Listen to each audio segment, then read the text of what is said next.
এইভাবে গাজর আর সেমাইয়ের পায়েস বানিয়ে খান, কোনোদিনও ভুলতে পারবেন না এর স্বাদ। তো আসুন কীভাবে বানাচ্ছি। উনুনে ফ্রাই প্যান বসিয়ে দিয়ে দিলাম 1 চামচ ঘি। আর এবার ভেজে নেব ড্রাই ফ্রুটসগুলো। এগুলো কেটে নিয়েছি।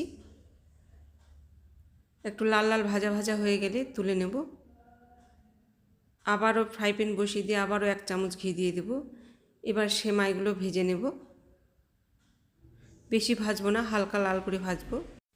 সেমাইগুলো ভালোভাবে ভাজা হয়ে গেছে। এবার একটা পাত্রে দুধ নিয়ে নেব। উনুনে বসিয়ে দিলাম। দুধটাকে আমি আগেই ফুটিয়ে রেখেছিলাম। 1 লিটার দুধ। 1 লিটার দুধকে আমি হাফ লিটার করে নিয়েছি। দিয়ে দিয়েছি একটা সাদা এলাচ, একটা তেজপাতা আর খেজুরের গুড় 1 কাপ। আপনারা যেমন মিষ্টি খাবেন তেমনই দেবেন। দিয়ে দিয়েছি গাজরের পেস্ট। গাজরটাকে সেদ্ধ করে আমি মিক্সিতে পেস্ট করে নিয়েছি।